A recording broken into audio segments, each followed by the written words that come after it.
Yun na nga, pagising ng umaga, hugas ng rice cooker para magsaing. By the way, good morning nga pala. So, pagigising ko lang yan kasi may pasok yung kasama ko. Ayan, wala na kaming bigas. Last na saing ko na yan, kaya mamaya bibili na naman kami ng bigas. So, pinas forward ko na kay para mabilis yung video. So, may dalawang alaga nga pala ako dyan, si Kensiler at Max na sa baba, naglalaro.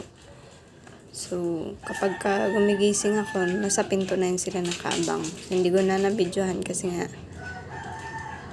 nagmamadali na ako asikaso ng sinaing. So, rice cooker nga pala ginagamit namin kasi wala kaming gasol. So, yung dalawa, papakainin ko na. Nugasan ko muna yung plato nila bago sila pakainin. Dog food nila, so nakabalot lang muna sa plastic kasi hindi pa nahuhugasan yung lagayan. So, ayan, papakainin ko na silang dalawa. At magliligpit ng pupo.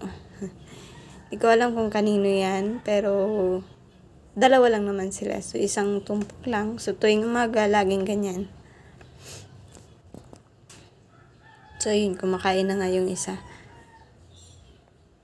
Siya yan yung nauuna bago yung kapatid niya. Kasi yan yung senyorito, maldito, si Kensiler. So, ayan, nagpainit ako ng tubig para sa maligamgam na tubig tuwing umaga. Para ang akin tiyan ay laging healthy. Dahil meron nga akong acidic. So, maganda siya, lalo na sa tiyan. Lalo na kapag meron kang ubo-sipon. So, ayan, magbubukas ako ng pinto. It's 6 a.m. in the morning. Lagpas na nga eh. So, magbubukas na ako ng tindahan pagkatapos ko magsaing at magpakain sa dalawa.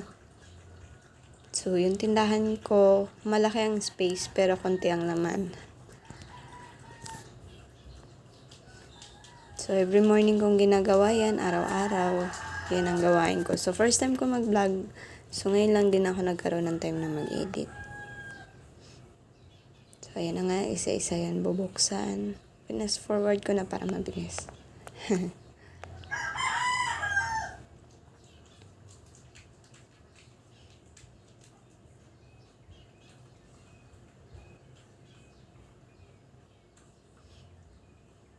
Basta ang importante, ang laman ng tindahan ay yung mga fast moving.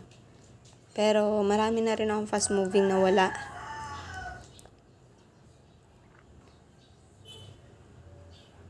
So yung itlog, yung tubig, importante yan. So yan ang laman ng tindahan, yan din yung labas ng tindahan. At yan naman yung sa loob ng bahay, yung dalawa, ayan, laging ganyan. Si kuya niya hindi pa tapos kumain. So si Max hindi pa nakakain. So, ayan na. Tapos na si kuya niya. Ayan na. Relax na kasi nakakain na. So, yung kapatid niya na naman, si Max, ang kakain. So, ganyan yan sila araw-araw. Kailangan tapos muna si Kensiler bago si Max.